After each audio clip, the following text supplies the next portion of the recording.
Hello అండి అందరికీ. మనకి సైకాలజీలో సెకండ్ యూనిట్ అభ్యసనం కదా. ఈ అభ్యసనంలో గత పరీక్షల్లో ఇచ్చిన ప్రశ్నలు అయితే చేద్దాం మొత్తం కూడా. ఇంతకుముందే నేను ఫస్ట్ది వైయక్తిక భేదాలలో గత పరీక్షల్లో ఇచ్చిన ప్రశ్నలు, గత పరీక్షల్లో ఇచ్చిన ప్రాక్టీస్ బిట్స్ అన్నీ కూడా వీడియో చేసి పెట్టాను.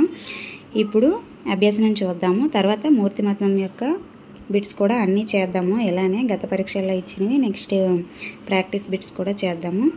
ఇప్పుడైతే స్టార్ట్ చేద్దాం. ఇది అకాడమిక్ బుక్ అండి. ఈ బుక్లో అయితే నేను బిట్స్ చెప్తున్నాను అనమాట అన్నీ కూడా.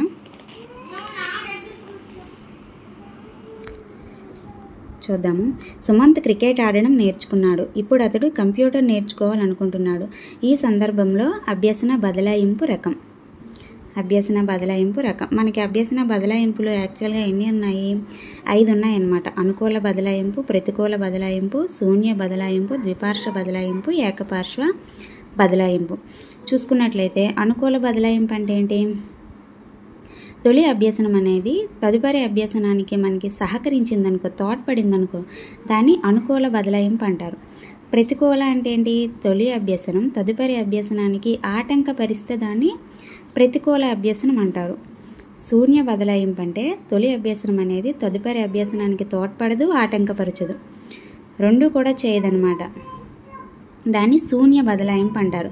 ద్విపార్శ్వ బదలాయింపు అంటే శరీరంలో ఒకవైపు ఉండే అవయవం నుండి వేరొక వైపు ఉండే అవయవానికి మనకి సంభవించే బదలాయింపుని ద్విపార్శ్వ బదలాయింపు అంటారు. శరీరంలో ఒకే వైపు వివిధ భాగాల మధ్య సంభవించే బదలాయింపుని ఏకపార్శ్వ బదలాయింపు అంటారు. ఇక్కడ ఏమన్నారు మనకి?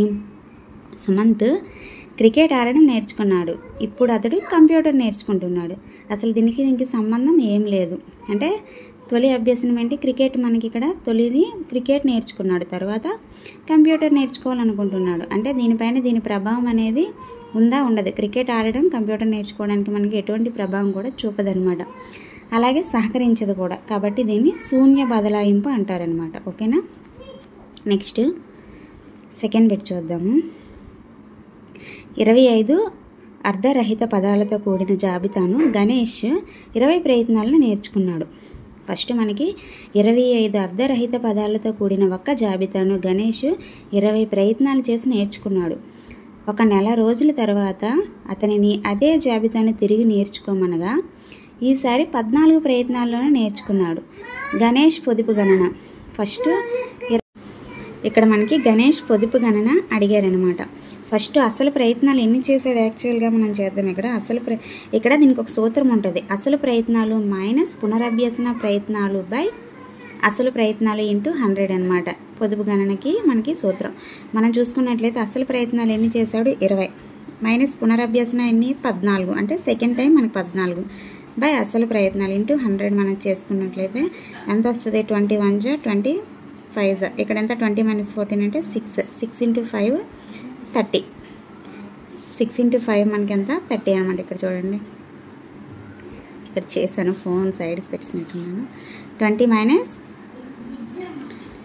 20 మనకి అసలు ప్రయత్నాలు, పునరభ్యసన 14 బై అసలు ప్రయత్నాలు ఇంటూ 100 వేసుకుంటే మనకి 21 జా 25 జా. అప్పుడు 20 మైనస్ 14 6. 6 ఇంటూ 5 30 అనమాట. 30%. సుమలతకు సంస్కృతం రాదు, కానీ భగవద్గీతలో సంస్కృత శ్లోకాలను తప్పులు లేకుండా చెప్పగలదు. సుమలత స్మృతి రకం. ఇక్కడ స్మృతి మనం చూసుకున్నట్లయితే మనకు చూడండి, ఫస్ట్ మనకి సంస్కృతం అనేది అస్సలు రాదంట సుమలతకు, కానీ భగవద్గీతలోని సంస్కృత శ్లోకాలను తప్పులు లేకుండా చెబుతుంది. అంటే దాని అర్థం ఏంటి? ఇక్కడ బట్టి చదువుతుంది అనమాట. దాన్ని బట్టి స్మృతి అంటారు. నిష్క్రియాత్మక స్మృతి అంటే ఏంటి? ఎటువంటి ఆలోచన మనకి లేకుండా సడన్గా మనకి గుర్తొచ్చిందనుకో, గుర్తుకు రావడాన్ని మనం నిష్క్రియాత్మక స్మృతి అని అంటారనమాట. ఓకేనా? తార్కిక అంటే ఏంటి? అభ్యసన, ఏదైనా ఒక విషయాన్ని అభ్యసన అవగాహన ద్వారా మనకి గుర్తుకు వచ్చిందనుకో, అభ్యసన అవగాహన ద్వారా గుర్తుకు వచ్చే మనకి స్మృతిని ఏమంటారంటే తార్కిక స్మృతి అంటారు. ఓకేనా? సంవేదన స్మృతి అంటే మన ఏదైనా పరిసరాల్లో ఉద్దీపనలను అనుభవించేటప్పుడు అవి 1 to 2 సెకండ్స్ మాత్రమే మనకి గుర్తున్నాయనుకో దాన్ని సంవేదన స్మృతి అంటారు. ఫర్ ఎగ్జాంపుల్ మన బస్సులో ఎలా వెళ్తున్నప్పుడు కిటికీ వైపు నుండి చూస్తూ ఉంటాం, బయట చెట్లు పరిసరాలను అన్నింటిని మనం చూస్తూ ఉంటాం, కానీ మనకి ఎక్కువసేపు గుర్తుండవు కదా. 1 or 2 సెకండ్స్ అలా వెళ్ళిపోతూ చూసుకుంటూ వెళ్ళిపోతాం కాబట్టి తక్కువసేపు గుర్తుంటాయి అనమాట. ఇదనమాట మనకి ఇక్కడ ఏంటైతే వచ్చింది మనకి బట్టి స్మృతి. ఎందుకంటే అసలు సంస్కృతం రాదు, కానీ సంస్కృత శ్లోకాల్లో తప్పులు లేకుండా చెప్పగలుగుతుంది. సుమలత స్మృతి రకం ఏంటి? బట్టి స్మృతి. ప్రత్యక్ష పరోక్ష ప్రత్యామ్నాయ స్వీయ పునర్బలనాలను ప్రతిపాదించిన వారు ఎవరు? బంధూరా అనమాట. Option 1 correct answer. Animal intelligence experimental studies అను గ్రంథ రచయిత. యానిమల్ ఇంటెలిజెన్స్ ఎక్స్పెరిమెంటల్ స్టడీస్ గ్రంథ రచయిత థార్న్డైక్. ఓకేనా. యజ్ఞదోష సిద్ధాంతాన్ని ప్రతిపాదించింది మనకి థార్న్డైక్ అనమాట. పావ్లోవ్ ప్రయోగంలోని కుక్క తాను నిబంధన చేయబడిన గంట శబ్దానికి మాత్రమే లాలాజలం స్రవించి మిగతా శబ్దాలను లాలాజలం స్రవించకపోవడానికి కారణం. మిగతా శబ్దాలకు లాలాజలం స్రవించకపోవడానికి కారణం ఏంటంటే మనకు ఆప్షన్ 2 కరెక్ట్ ఆన్సర్. ఉద్దీపన విచక్షణ అనమాట. ఉద్దీపన విచక్షణ.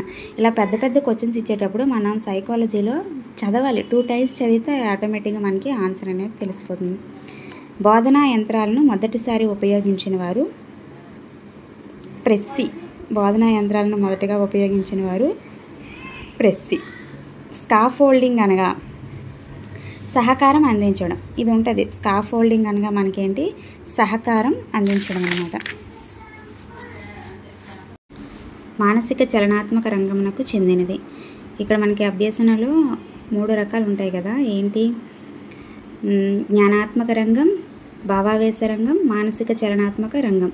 ఇక్కడ మనం చూసుకున్నట్లయితే అనుకరణ అనేది మానసిక చలనాత్మక రంగానికి చెందినది. అనుకరణ మానసిక చలనాత్మక రంగానికి చెందినదనమాట.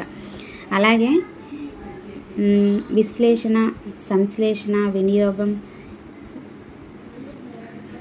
ఇవన్నీ కూడా మనకి జ్ఞానాత్మక రంగానికి చెందినవి.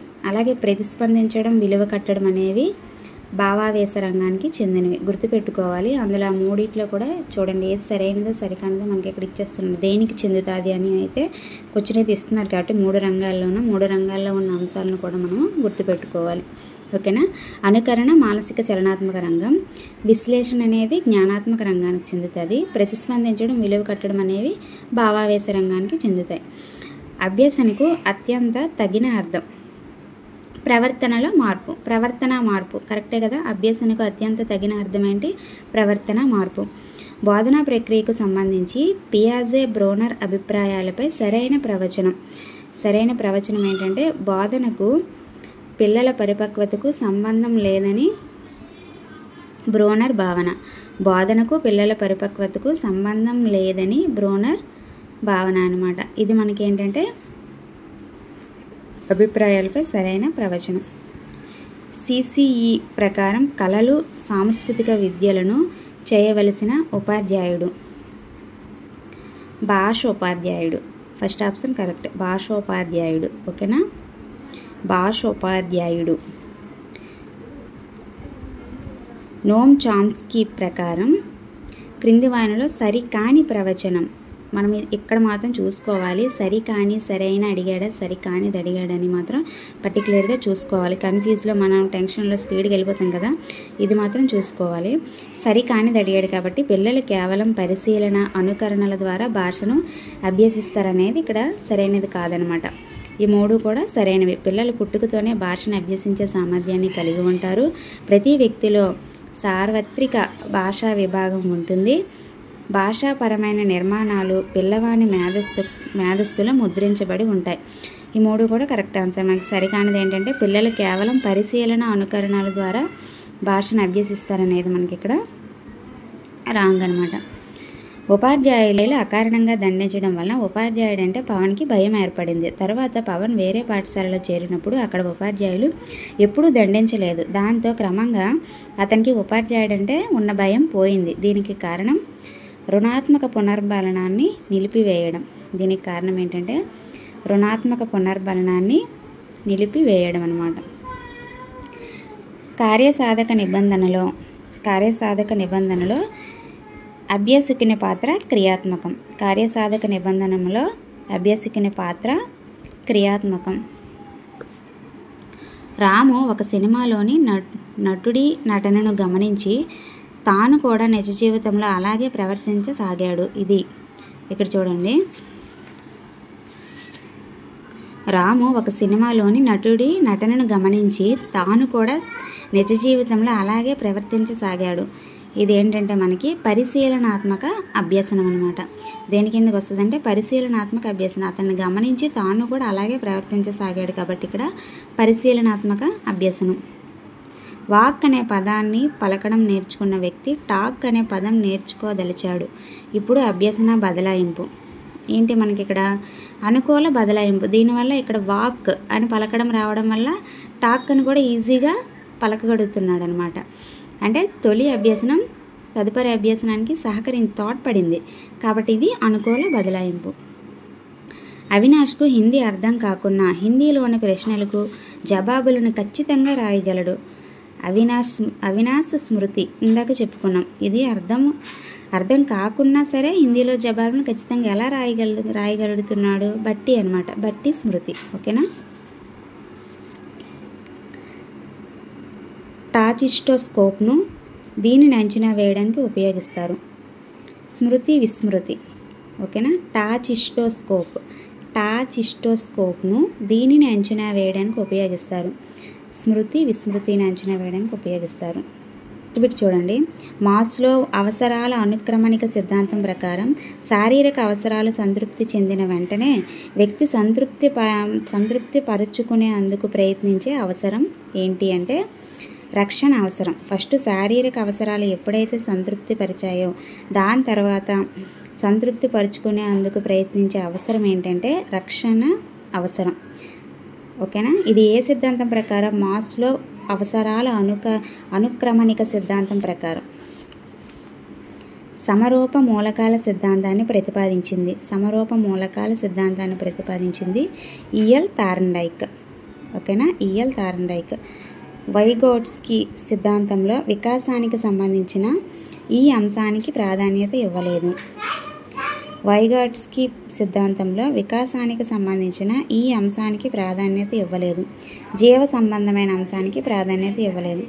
సాంఘిక సాంస్కృతిక భాషా సంబంధమైన అంశాలకి ప్రాధాన్యత ఇచ్చారు కానీ జీవ సంబంధమైన అంశాలకి ప్రాధాన్యత ఇవ్వలేదు. బిట్స్ నెక్స్ట్ వీడియోలో అయితే చేద్దామండి.